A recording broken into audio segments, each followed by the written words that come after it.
Hi dear audience, hope you would be fine. In this short video, we would be discussing about the French Revolution. French Revolution as a movement and the influence of French Revolution on the socio and political structure and structuring of the Western Europe, and more particularly the influence of Western literature as well.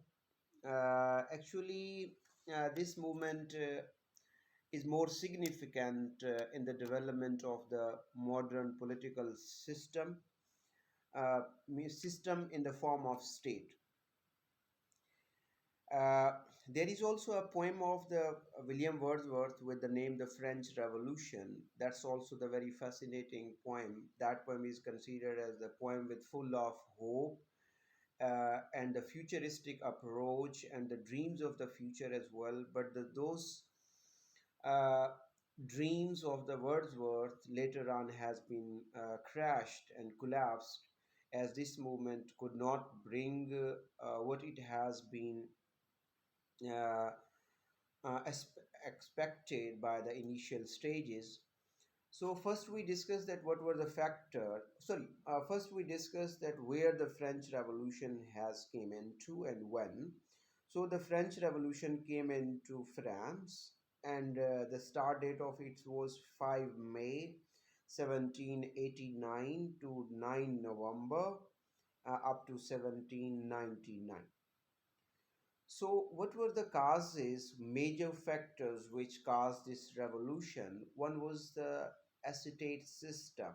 Means some people were having a lot of lands and monarchy and the privileges, while the other were of the deprived one. They were not having any some sort of the rights, and they were not treated as the equal citizens.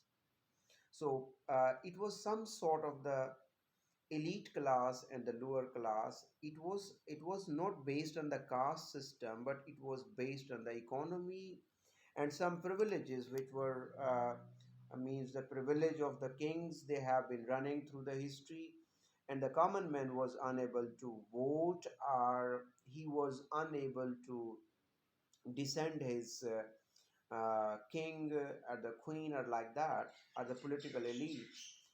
Means the common man was having zero potential and the participation in the political system of the state.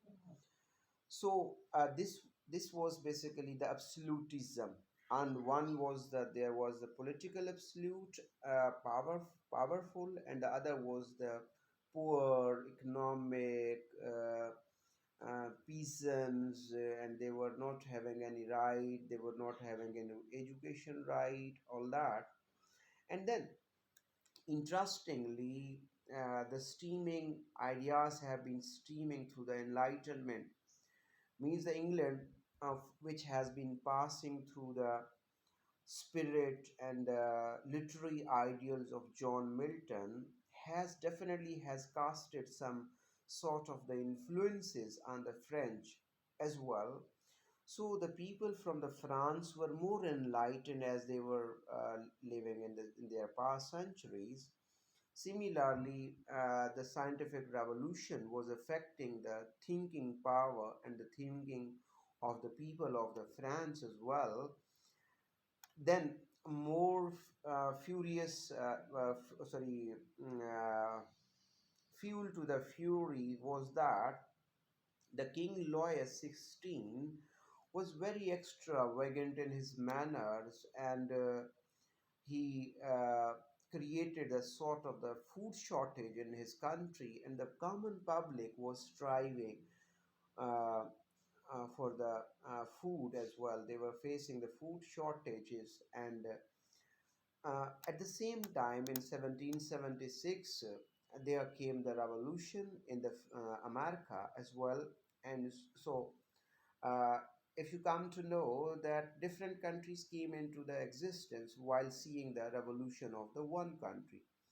If we talk in of the Africa, there are a lot of countries who sequentially got their prominence and liberation from the Western world.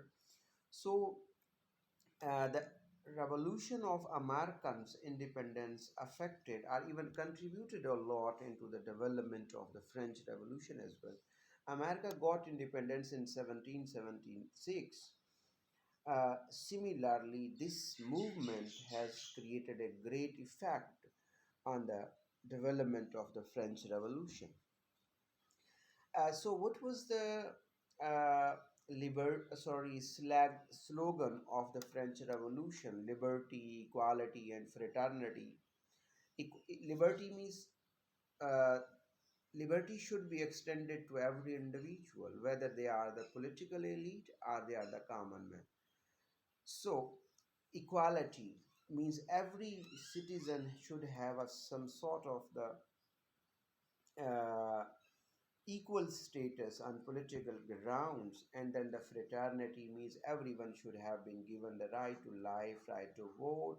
Fraternity means uh, just just means from here just I mean that the justice means uh, one's in natural right to acquire everything is called a fraternity. So I don't have claim, and even those who have been the advocate of this movement, they have never claimed that French Revolution has got all its slogans by the end of this movement. This has been happened unfortunate with this movement, that this movement ended with a coup d'etat of the Napoleon.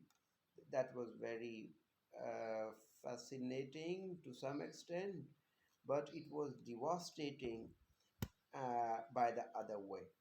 Now I come to the point that to what extent it was devastating and to what extent it was some sort of new hope as well.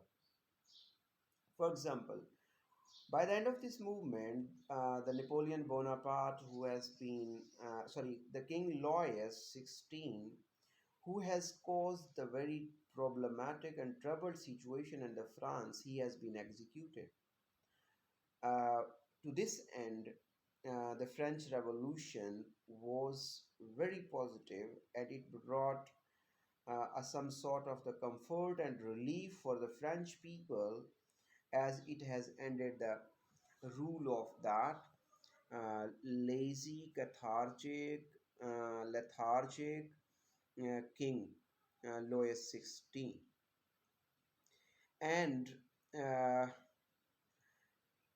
this movement, how it was devastating that it resulted into another coup d'etat, which was a very, dictator.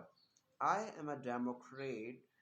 I never believe, even right now, and I would never going to believe in the end of my life that a dictator can be the grantor of one's rights. So this I believe, and this was the belief of the most political thinkers as well. So Napoleon has problematized the things. He uh, drag the world towards killing, power structuring, all that. Uh, but, however, this was the only one major, and more it was that it has created new problems in the sort of the dislocation of the people from their centers, from the local residences where they have been living since centuries. It has disoriginated the people from there. It brought the people from the village life to the city life. Therefore, if we talk about, we see the poetry of the Wordsworth that seems under very much influenced by the French Revolution. The shift or the move which French Revolution has created, we can may call it as a driving force which the French Revolution has created, that has devastated the social, economical, and ongoing traditional system of the France as well. While on the other hand, it has laid the foundation of the modern national system, It created the new modes of economy as well for the public. uh, though it failed. Even Wordsworth says that it was very young to be in that. It was young. It was very dreamy like that to be young and uh, to be child in this age. As this age was the age of fraternity, this was the age of future dreams. But the end of this French Revolution devastated and disillusioned even Wordsworth, who has been a very great advocate of this revolution. He was disillusioned from this by the end of this movement. However, if not up to 100%, if not up to 90%, if not up to 80%, but this revolution brought a lot for the modern world, for the modern democracy, for the modern democratic rights, for the modern civic rights, or for the liberty and the equality of the common public. I like it very much. Personally, I very much owed for this French Revolution. I believe that this revolution brought a lot of killings, a lot of upheavals in the social structures. But however, it is considered as a step uh, in bringing the European social, economic, and political structure. I am talking about the social, economic, and political structure into its modernity. That was the serious impact and major impact of the French Revolution. With this, goodbye. If you have any question, you can ask me. I would be really there to answer your questions. Thank you very much.